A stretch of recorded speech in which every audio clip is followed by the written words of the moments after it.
এগুলো নিশ্চয়ই গরু চুরইব আছে লসি দা চুরি কেতা মেতা সহ এটা গুমজাতে ভরি রক্ত আছিল তো সব আপনার ব্যাটে শোয়া আছিল নিচে। চট্টগ্রামের বায়েজিদ ফৌজদার হাটের রাস্তার আইল্যান্ডের সাথে ধাক্কা লেগে টাটা 207 মডেলের একটি পিকআপ ভ্যানের চালক সহ 2 যুবক নিহত হয় বলে জানা যায়। সেই বিষয়টি জানতে টিটিএনের একটি টিম চট্টগ্রামের উদ্দেশ্যে রওনা হয়।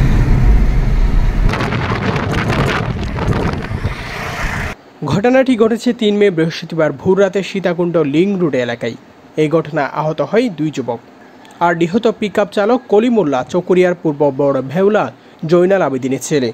অন্যজন মহেশখালীর কালামারছড়া উত্তর নলমিল গ্রামের লুরমিয়ার ছেলে মোহাম্মদ এরশাদ।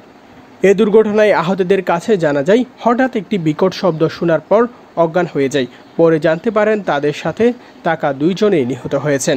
এটা হতো এবার সময় হালকা হালকা বৃষ্টি ভরার আর ড্রাইভারের গাড়ি হঠাৎ মারি দিয়ে নাই না জানি দুম করে কেনা বাঁচিয়া একদম মাঝে আই অজ্ঞান ছিলাম আর ফিডার আড্ডি ভাঙে গিয়ে বাঁচিবেন মাঝে মানে ফিডারের মাঝে মারি দিয়ে আর মেডিকেল লগিয়া মেডিকেলের তো তোমার আর পরিবারে যাই আর সেটা চকুরে মেয়ে হাসপাতাল মালি এসে মেয়ে হাসপাতালে তো তারপর 2টা দিয়ে জব দিয়া আবার সিটাং লগিয়ে সিটাং যাই পুনিত দেওয়া তো যখন কাকা জ্ঞান বিদ্যা সিটাং যাই পুনিত দেওয়া মানে কি এটা আর পর আসলে তো 2 মানুষ কি মারা গিয়ে তো হয়তো আয়া মরে দেখতে আমার 3 পড়েছিল আর কি আল্লাহ বাঁচা কি আর শহরত তো বাড়ি যায় গিয়ে দূরের মাঝে সিটাকুণ্ড এলাকার মাঝে বেশিরভাগ দিন রাইতে 4টা বাজে গাড়িত গিয়ে আজের গিয়ে দূরের মাঝে কি গাড়ি আইলের মাঝে বৃষ্টির কারণে কি অ্যাক্সিডেন্ট হওয়ার কারণে কি আর দূরত ওষ গিয়ে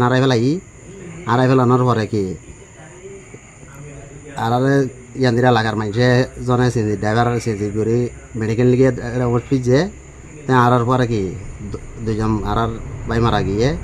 সড়ক দুর্ঘটনার সংবাদ পেয়ে ফৌজদারহাট পুলিশ পাড়ির টিম ঘটনাস্থলে গিয়ে আহতদের হাসপাতালে পাঠানোর ব্যবস্থা করেন। দায়িত্বরত কর্মকর্তা জানায় পিকআপটির সাথে রাস্তার আইল্যান্ডের ধাক্কা লেগে এই ঘটনাটি ঘটেছে।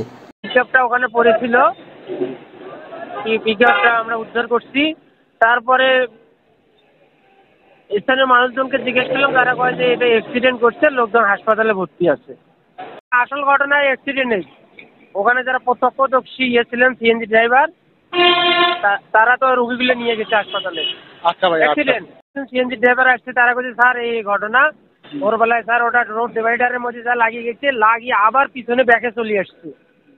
যখন ব্যাকে চলে আসছে পিছনের যে লোক ছিল 6 জন তারা আহত হয়েছে, এটাই সঠিক তথ্য। ঘটনার প্রত্যক্ষদর্শী স্থানীয় সিএনজি চালকরা জানায় ডাম্পারের 5 থেকে 6 জন মানুষ ছিলেন। সেই সময় তারা সকলেই গাড়িতে শুয়েছিলেন। এগুলো নিশ্চয়ই গরু চুরইব আছে লসি দা চুরি কেতা মেতা সহ এটা গুমজাতে ভরি 4-5 জন মিলি সামনে 3-4 জন আছে গাড়ি ভরিতে আছে 4-5 জন।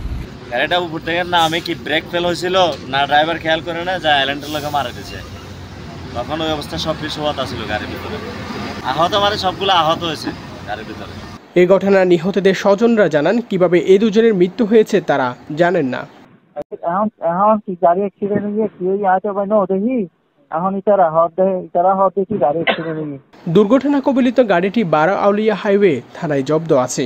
গাড়িটির সামনের অংশ ধুমড়ে মুচড়ে যায় এবং গাড়ির ভিতরে বালিশ ও বেড ছিল।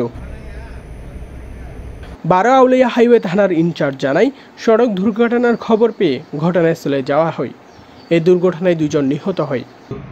মে 3 তারিখে সকালে 10টা-11টার দিকে স্থানীয় লোকজন একটা পরিত্যক্ত পিকআপ গাড়ি ওই Faujdarhat link road Bayazid link রোডের মাথায় পড়ে থাকতে দেখে ফৌজদারহাট পুলিশ ফাঁড়ি আছে একটা সীতাকুণ্ড মডেল থানার, ওখানে ফাঁড়িকে তারা খবর দেয়। তখন ফাঁড়ির যে সাব ইন্সপেক্টর আমিনুল সে যায়, যাওয়ার পরে তখন দেখে এটা হাইওয়ের ভিতরে গাড়িটা, তখন সে আমাকে ফোন করে যে স্যার এরকম একটা গাড়ি পরিত্যক্ত অবস্থায় পড়ে আছে অনেকক্ষণ যাবত। তখন আমি যে ওই গাড়িটা দেখি যে সামনের গ্লাসটা ভাঙা আর মাঠঘাট ভাঙা। প্রাথমিকভাবে মনে হয়েছে যে হয়তো এটা দুর্ঘটনা হবে, কিন্তু আমরা আশেপাশে জিজ্ঞেস করলাম কেউ গাড়ির মালিক সম্বন্ধে বা কখন গাড়িটাতে কখন থেকে ওইভাবে কেউ বলতে পারে, সবাই বলতে সকাল থেকে আমরা দেখতেছি। তারপর আমরা গাড়িটা জব্দ করে রেকর্ড দিয়ে নিয়ে আসার পরে তারপরে আশপাশে খোঁজখবর নিয়ে জানতে পারি যে সেখানে চকরিয়ার কিছু লোক ছিল, তারা আবার চট্টগ্রাম মেডিকেলে যখন ভর্তি হয়েছে তারা বায়েজিদ থানায় দুর্ঘটনা করছে এরকমভাবে একটা রিপোর্ট করছিল চট্টগ্রাম বাসলাইশ থানায় চট্টগ্রাম মেডিকেলে ভর্তির সময়। তো বায়েজিদ থানা থেকে আমাকে ইনফো করছিল যে আপনারা কিছু জানেন না। তো আসলে আমরা শুধু গাড়িটা জব্দ করছি, কিন্তু ঘটনার কোনো প্রত্যক্ষদর্শী বা ঘটনা কেউ দেখছে বা কি এগুলো আমরা কোনো কিছু পাই না। গাড়িটা আমাদের হেফাজতে আছে। আসলে অ্যাকুরেট আমরা বিআরটিতে সিটি দিছি গাড়ির মালিককে এটা জানার জন্য। মালিক আসলে অ্যাকচুয়ালি জানা যাবে, কিন্তু বাইজিৎ থানা থেকে আমরা জানছি যে একজন কলিমুল্লাহ নামে একজন লোক মারা গেছে বাইজিৎ থানার মাধ্যমে, আর 5 লাখ থানার মাধ্যমে জানছি যে আর এরশাদ সম্ভবত এরশাদ নামে একজন মারা গেছে, কিন্তু তাকে উল্লেখ করছে হাইস গাড়িতে, কিন্তু আসলে আমরা কোনো হাইস গাড়ি পাই নাই বা হাইস গাড়ি দুর্ঘটনা ঘটছে এরকম কোনো সংবাদ পাই নাই। জানাই জব্দকৃত গাড়ি যুগে চকরিয়া সহ চট্টগ্রাম কক্সবাজারের বিভিন্ন এলাকা থেকে গরু চুরি করে বাজারে বিক্রি করত এই সিন্ডিকেট। News desk, TTN।